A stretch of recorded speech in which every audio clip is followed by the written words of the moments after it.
За би зүгээр банкны орон даргад хандаж, за гишүүдэд хандаж бас үг хэлье гэж бодож байна. Уг нь бол дэгээр бол үг хэлэх зүйл байхгүй боловч бид төсвөө хилцэж байгаатай холбоотойгоор нэг 3 зүйлээр анхаарахгүй болохоо байж ах шиг байна гэж бодож байна л да. Учир хөгжлийн зэрэг 2019 он үндсэн хуулийн нэмэлт өөрчлөлтийг хийх үедээ хөгжлийн бодлого төлөвлөлтийг доктортой байлгана гэдээ бүр ингээд тодорхой заагаад өгсөн. Тэр яасны зэрэг бид төсвөө хилцэхдээ яадаг гэхлээр зэрэг 94 жилийн бидний чинь үйл ажиллагааны хөтөлбөр байж байгаа шүү дээ, засгийн газрын 5 жилийн чиглэл байгаа. Тэрийг суур болгоно гэсэн үг. Тэрнээс гадуур бид ингээд зарим нэг зүйлийг гинтгиймд оруулж ирэх юм бол энд бол хөгжлийн бодлого төлөвлөлт гэдэг юм бол нэгдүгürt байхгүй болно, хоёрдугаар угаасаа алдагдана гэсэн үг. Тэгэхээр энийг та бүхэн сайн анхаараач гэж байна. За хоёр дахь зүйл энэ үндсэн хуультай холбоотой шүү дээ. Үндсэн хууль дээр 2 заалт нэм байна. Тэр 25-ын 7 дахь хэсэг байхгүй юу? Улсын төсвийг хилцэж батлахдаа төсвийн орлого зарлагын бүтцийг өөрчилж болно. Нэгдүгээрт. Гэхдээ засгийн газрын өргөн мэдүүлсэн төсвийн зарлагын болон алдагдлын хэмжээг нэмэгдүүлж болно гэсэн байна. Энэ бол төсвийн сахилга бат юм. Одоо энэ бол бас бодлого төлөвлөлтийн бас зарчим шүү дээ. Тэгэхээр бид энэс давсан байдлаар заримдаа их тийм сонир сандад гаргаад ирлээ. Тэгээ бид энийг энэ төсөвтөө яаж багтаах юм? Тэгээ бид өөрсдөө ингээд хөгжлийн бодлого төлөвлөлтийг доктортой авч явж чадах ёстой гэж бодож байгаа улсууд муу юм уу биш юм уу? Энэ чих тийм эргэлзээ төрүүлээд байна шүү гэж байна. Бид энэ хуулиудыг бүгдийг судлаад хуулиудыг хэрэгж чаддаг улсууд байх ёстой шүү. Би улсын хурлын гишүүдэд бүр зориуд энийг сануулмаар байна. Ямар хууль байг нь хамаагүй бид уншаад тэрийг хэрэгж чаддаг байх ёстой. Тэгжээж бид нар улс төрч болж байгаа. Төрийн улс төрийн албан хаагч нар. Тэгэхгүй тэгээд одоо шинэ бүх зүйлийг хүснээр оруулах юм бол эн чинь одоо сүүлдээ эн чинь асуудал нь ургаад гарч байна шүү дээ. Гурав дахь зүйл. Зарчмын зөрүүтэй саналууд гарч байна. Гарах хэрэгтэй. Сая одоо банкны орон дарагчсан хэлж байгаа зарчмын зөрүүтэй санал бол бодлогын том асуудлыг шийдэхгүй гэж байна. Нэг талдаа тийм шүү. Нөгөө талдаа бол тухайн одоо шинэ тодорхой зохицуулт хийж болох зүйлийг төсвийн бүс дотор нь одоо шийддэг ийм л зохицуулт байхгүй юу. Тэгэхээр энэ зүйлээ хэдүүлээ барихгүй бол би та бүхэнд одоо бие биенээ шөмжилж байгаа юм биш шүү. Зүгээр л одоо жишээ болгож байгаа юм. 250 гэдэг ийм шийдвэр гарсан. Сая. Өөрөөр бүх одоо шинэ төсвийн ерөнхийлөгчийн захирагч нарын төсвөөс 2% аваад одоо шинэ тодорхой салбарын албан хаагч нарын ажилтнуудын цалин 50% нэмнэ гэдэг ийм санал ороод ирж байгаа. За тэрнээс гадна 10-ыг харьцах нь 20 гэдэг ийм санал гарч ирсэн. Бүх одоо шинэ салбарын урсгал зардлыг 10% танаад тэгээд тодорхой салбарын албан хаагчдын цалин бол 20% нэмнэ гэж. Нөгөө салбар нь бодлогогүй юм уу? Нөгөө салбарт нь ажилтдаг хүн байхгүй юм уу? Сая одоо ундрам сайд хэлж байна шүү дээ. Манай одоо соёл, спорт, аюул жуулчлал залуучуудын салбарт гэж байгаа шүү дээ. 7000 би энд бичиж авснаар бол 7612 одоо ийм албан хаагч байна гэж. Тэр чинь баахан соёлын төвд байж байгаа, номын сонгууд байж байгаа. Цалингууд маш бага шүү дээ. Тэр яахан тэр улсуудын цалин аваад нөгөө улсууд өгч байгаа юм уу? Энийг та хэд мэдж байгаа вэ? Энэ зэрэг юм одоо мэдэхгүй та хэд өнөөдөр улс төр хийгээ сууж байгаа бол ерэн зарим нь бол зарим зүйлээс татгалцсан дээр шүү. Бид энэ эдийн засгаа мэддэггүй, төсөв санхугаа мэддэггүй, бодлого төлөвлөлтөө мэддэггүй, бага улсуудын сууж байгаа юм шиг болж байна шүү дээ. Тэгээ яах юм одоо энэ чинь? Нүхтүүдээ.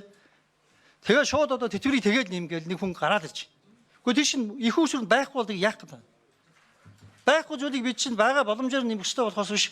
Тэр хүний одоо хэлснээр тэр хүн бусдад таалагдаж популизм хийснээр энийг бид шийдвэр гаргана гэж байхгүй шүү дээ. Тэгэхээр энэ зүйлээ бид нар бол ярих ёстой. Бүгдээрээ бид нар чадвартай байж одоо за би зүгээр банкны орон даргад хандаж, за гишүүдэд хандаж бас үг хэлье гэж бодож байна. Уг нь бол дэгээр бол үг хэлэх зүйл байхгүй боловч бид төсвөө хилцэж байгаатай холбоотойгоор нэг 3 зүйлээр анхаарахгүй болохоо байж ах шиг байна гэж бодож байна л да. Учир хөгжлийн зэрэг 2019 он үндсэн хуулийн нэмэлт өөрчлөлтийг хийх үедээ хөгжлийн бодлого төлөвлөлтийг доктортой байлгана гэдээ бүр ингээд тодорхой заагаад өгсөн. Тэр яасны зэрэг бид төсвөө хилцэхдээ яадаг гэхлээр зэрэг 94 жилийн бидний чинь үйл ажиллагааны хөтөлбөр байж байгаа шүү дээ, засгийн газрын 5 жилийн чиглэл байгаа. Тэрийг суур болгоно гэсэн үг.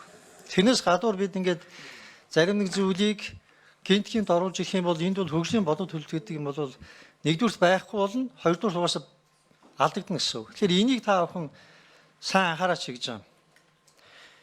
За хоёр дахь зүйл энэ үндсэн хуультай холбоотой шүү дээ. Үндсэн хууль дээр 2 заалт нэм байна. Тэр 25-ын 7 дахь хэсэг байхгүй юу? Улсын төсвийг хилцэж батлахдаа төсвийн орлого зарлагын бүтцийг өөрчилж болно. Нэгдүгээрт. Гэхдээ засгийн газрын өргөн мэдүүлсэн төсвийн зарлагын болон алдагдлын хэмжээг нэмэгдүүлж болно гэсэн байна. Энэ бол төсвийн сахилга бат юм. Одоо энэ бол бас одоо бодлого төлөвлөлтийн бас зарчим шүү дээ. Тэгэхээр бид энэс давсан байдлаар заримдаа их тийм сонин саналд гаргаад ирлээ. Тэгээ бид энийг энэ төсөвтөд яаж багтаах юм? Тэгээ бид өөрсдөө ингээд хөгжлийн бодлого төлөвлөлтийг доктортой авч явж чадах ёстой гэж бодож байгаа усуд муу юм уу биш юм уу? Энэ ч их тийм эргэлзээ төрүүлээд байна шүү гэж байна. Бид энэ хуулиудыг бүгдийг судлаад хуулиудыг хэрэгж чаддаг усуд байх ёстой шүү. Би улсын хурлын гишүүдэд бүр зориуд энийг сануулмаар байна. Ямар хууль байх нь хамаагүй бид уншаад тэрийг хэрэгж чаддаг байх ёстой. Тэгжээж бид нар улс төрч болж байгаа. Төрийн улс төрийн албан хаагч нар. Тэгэхгүй тэгээд одоо шинэ бүх зүйлийг хүснээр оруулах юм бол эн чинь одоо сүүлдээ эн чинь асуудал нь ураад гарч байна шүү дээ. Гурав дахь зүйл. Зарчмын зөрүүтэй саналууд гарч байна. Гарах хэрэгтэй. Сая одоо байнгын орон дарагчсан хэлж байгаа зарчмын зөрүүтэй санал бол бодлогын том асуудлыг шийдэхгүй гэж байна. Нэг талдаа тийм шүү. Нөгөө талдаа бол тухайн одоо шинэ тодорхой зохицуулт хийж болох зүйлийг төсвийн бүс дотор нь одоо шийддэг ийм л зохицуулт байхгүй юу. Тэгэхээр энэ зүйлээ хэдүүлээ барихгүй бол би та бүхэнд одоо бие биенээ шөмжилж байгаа юм биш шүү. Зүгээр л одоо жишээ болгож байгаа юм. 250 гэдэг ийм шийдвэр гарсан. Сая. Өөрөөр хэлбэл бүх одоо шинэ төсвийн ерөнхийлөгчийн захирагч нарын төсвөөс 2% аваад одоо шинэ тодорхой салбарын албан хаагч нарын ажилтнуудын цалин 50% нэмнэ гэдэг ийм санал ороод ирж байгаа.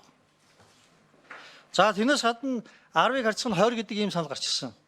Бүх одоо шинэ салбарын урсгал зардлыг 10% танаад тэгээд тодорхой салбарын албан хаагчдын цалинг бол 20% нэмнэ гэж.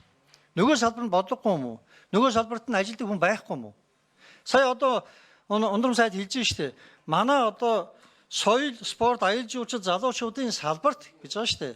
7000 би энд бичиж авснаар бол 7612 одоо ийм албан хаагч байна гэж. Тэж баахан соёлын төвд байж байгаа, номын сонгууд байж байгаа. Цалингууд маш бага шүү дээ. Тэг яахан тэр улсуудын цалинг аваад нөгөө улсууд өгч байгаа юм уу? Энийг та хэд мэдж байгаа юу? Энэ зэрэг юм одоо мэдэхгүй та хэд өнөөдөр улс төр хийгээ сууж байгаа бол ерэн зарим нь бол зарим зүйлээс татгалцсан дээр шүү. Бид энэ эдийн засгаа мэддэггүй, төсөв санхугаа мэддэггүй, бодлого төлөвлөлтөө мэддэггүй, бага улсуудын сууж байгаа юм шиг болж шүү дээ. Тэгээ яах юм одоо энэ чинь? Нүхтүүдээ. Тэгээ шууд одоо тэтгэврийг тэгээд нэмгээл нэг хүн гараад ирж.